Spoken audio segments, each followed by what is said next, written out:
আমরা এই ভিডিওটা দেখে নেব, তারপরে ভিডিওটা ফানি কমেন্ট নিয়ে আমরা মজা করব। বাড়ির পাশে দিল বন্ধু কেমন সুন্দর গ্যারেজ, গ্যারেজ দেখে মনে ভাবি করুমুকি ম্যারেজ, কিন্তু মাঝখানেতে কেমন এই ব্যারেজ, ব্যারেজেতে দেখো না কুমির।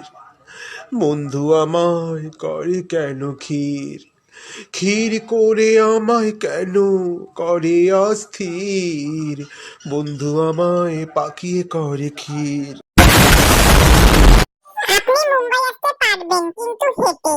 এইভাবে চেষ্টা করতে থাকলে একদিন ঠিক মুম্বাই যেতে পারবেন। তোর বর পেয়েছি, বিয়ে থাকো, তুমি অনেক দূর যেও, বাট ফিরে এসো না। বাবা চুপ কর। রানু মণ্ডল না, না পানু মণ্ডল, নুনু মণ্ডল। রানুর ভাই পানু। মুম্বাই যাওয়ার সময় সঙ্গে রানু মণ্ডলকে নিয়ে যাবেন। ভাই কেউ ডনকে দেখ। কাকু আপনার পেছন মেরেছে কে? সকাল থেকে কি হাগা হয়নি নাকি?